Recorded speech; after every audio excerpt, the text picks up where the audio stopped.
আজকের এই ভিডিওটি সম্পূর্ণ দেখলে আমি আপনাকে গ্যারান্টি দিতে পারি আপনার নতুন পেজে একেবারে নতুন পেজেও ভিউ আসবে এবং ফলোয়ার আসবে। তো এই অপশনটা অনেকের জানা নাও থাকতে পারে, এজন্য আমি আজকে এই অপশনটার বিস্তারিত সম্পর্কে আপনাকে বলবো। এই অপশনটা ফেসবুকের অত্যন্ত কার্যকর একটা অপশন নতুন ক্রিয়েটরদের জন্য। আপনার ভিডিওতে যদি কম ভিউজ আসে অথবা আপনার পেজটি একবারেই নতুন হয়, তাও আপনার ভিডিওতে ভিউজ এবং লাইক কমেন্ট আসবে এবং আপনার পেজে ফলোয়ার আসবে। তো এটা কিভাবে করতে হবে এটা আমরা আজকে দেখাবো। তো চলুন আমাদের মোবাইল স্ক্রিনে। তো এই কাজটি করার জন্য প্রথমে চলে যাব আমাদের ফেসবুক পেজে।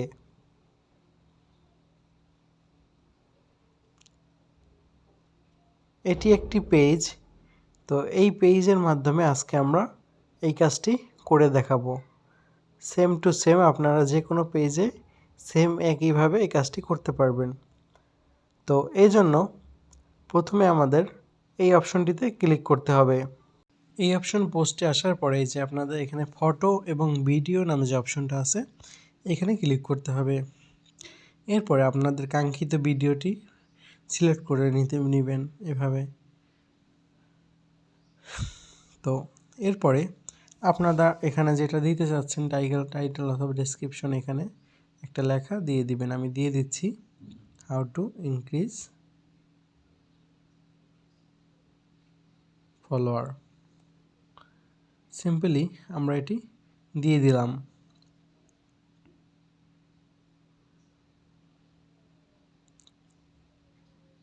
এরপরে যে নেক্সট নামে যে বাটনটা আছে এই বাটনটার উপরে ক্লিক করবেন। তো নেক্সটে যাওয়ার পরে আমাদের এরকম কিছু অপশন শো হবে।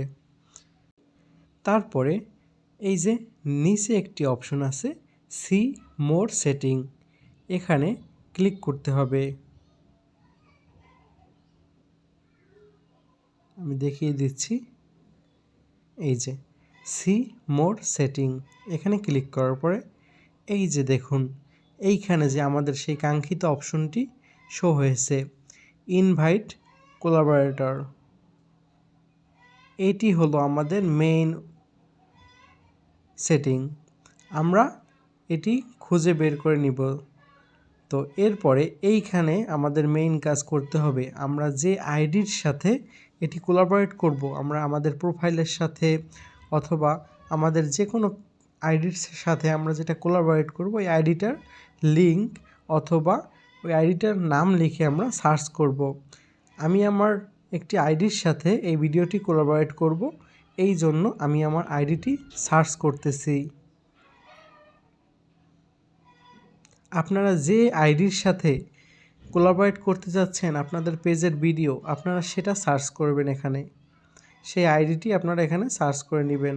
সেটা আপনার নিজের আইডি হতে পারে অথবা অন্য একটি আইডিও হতে পারে। তো আমি আমার আইডিটি এখানে সিলেক্ট করে নিলাম। আমরা এই আইডির সাথে কোলাবোরেটর করব। হ্যাঁ, এই আইডিটিতে আমরা ইনভিটেশন রিকোয়েস্ট পাঠাবো কোলাবোরেটরে এবং তারপরে আমরা ধাপে ধাপে এটা করে দেখাবো। তো এরপরে যে নিচে ডান নামে যে অপশন আছে এটার উপর ক্লিক করতে হবে এবং এই যে নিচে কপি লিঙ্ক নামে একটা অপশন আছে ওইটার উপর ক্লিক করতে হবে। লিঙ্কটি আমাদের অবশ্যই কপি করে নিতে হবে। এরপরে আমাদের এখানে উপরে টাইটেলের অপশনে আমরা চাইলে কিছু লিখে দিতে পারি টাইটেল। হ্যাঁ, আমরা এখানে দিয়ে দিচ্ছি ফলোয়ার ইনক্রিজ। তো এরপরে এই যে নিচে আর কিছুই করতে হবে না, আমাদের শেয়ার নাও নামে যে অপশনটা আছে এটার উপরে এখন ক্লিক করে দিতে হবে। এই যে আমাদের ভিডিওটি পাবলিশড হয়ে গেছে। এইবারে আমরা যে আইডিতে ইনভিটেশন পাঠানো হয়েছে ওই আইডিতে যাব। সেটি হতে পারে আপনার নিজের ফোনে অথবা অন্য কারো ফোনে।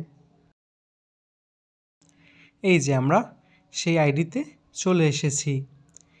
এরপরে এই যে নোটিফিকেশনের অপশনে ক্লিক করব। এই যে দেখুন, এই যে আমাদের নোটিফিকেশনটি চলে এসেছে। আমরা সেই পেজ থেকে যে এই আইডিতে কোলাবোরেটরের যে ইনভিটেশন সেন্ড করেছি এটা এখানে দেখা যাচ্ছে। এই যে লেখা আছে এত, পেজের নাম invite you to join collaborator. এটার উপর ক্লিক করে দেওয়ার পরে এই যে দেখুন নিচে অ্যাকসেপ্ট নামে যে অপশন আছে, হ্যাঁ, এই অ্যাকসেপ্ট অপশনে ক্লিক করার সাথে সাথে এই ভিডিওটি আপনার প্রোফাইলেও শেয়ার হয়ে যাবে। তো এই অ্যাকসেপ্ট নামে অপশনে আমরা ক্লিক করে দেব। এই যে দেখুন আমাদের এটা হয়ে গেছে। এবার যদি আমরা প্রোফাইলে যাই, এই যে দেখুন আমাদের সেই ভিডিওটা এখানে আমাদের পাবলিশড হয়েছে। এই যে লেখা আছে যে ওই যে এই হলো সেই আমাদের পেজ এবং এই হলো আইডি। তো একই ভিডিও আমরা পেজে এবং আইডিতে পাবলিশ করতে পারি। এর ফলে কি হবে এটা আমি আপনাকে বুঝিয়ে বলতেছি। আপনি যখন আপনার নতুন পেজ থেকে এই ভিডিওটা পাবলিশ করবেন তখন আপনার প্রোফাইলের লোকজন ওই ভিডিওটা দেখতে পাবে এবং অনেক ভিউ হবে। এর পাশাপাশি তারা আপনার পেজটা ফলো করতে পারবে। এর ফলে আপনার ভিডিও খুব তাড়াতাড়ি ভাইরাল হবে। এইবার আমি দেখাবো যদি আপনার নোটিফিকেশন এরকম না আসে তাহলে কি করবেন। আপনারা চলে যাবেন ক্রোম ব্রাউজারে এবং সেখানে আপনাদের সেই আইডিটা লগ ইন করে রাখবেন। তারপরে যে লিঙ্কটা কপি করেছিলাম ওই লিঙ্কটা পেস্ট করে আমরা এখানে সার্চ দিব। তাহলে এখানে সেই পপ আপটা যেটা আমরা ফেসবুকের ভিতরে পেয়েছিলাম এটা যদি ফেসবুকে আমরা নোটিফিকেশন আকারে না পাই তাহলে এখানে পেয়ে যাব। এখানে কোনো এখন ইনভিটেশন নেই কারণ আমরা অলরেডি সেটাই অ্যাকসেপ্ট করেছি ফেসবুক থেকে। তো যাদের ফেসবুকে এরকম নোটিফিকেশনটা না আসবে তারা এই পদ্ধতি অবলম্বন করে এরকম কোলাবরেটর করতে পারবেন। সম্পূর্ণ ভিডিওটি দেখার জন্য আপনাকে ধন্যবাদ এবং ভিডিওটি কেমন লাগলো অবশ্যই কমেন্টে জানাবেন এবং আপনার কতটা কার্যকর পদ্ধতি মনে হয়েছে এটা আপনি অবশ্যই কমেন্টে জানাবেন এবং আমাদের পেজে নতুন হয়ে থাকলে ফলো করবেন এবং ইউটিউব চ্যানেলটি সাবস্ক্রাইব করবেন। ধন্যবাদ।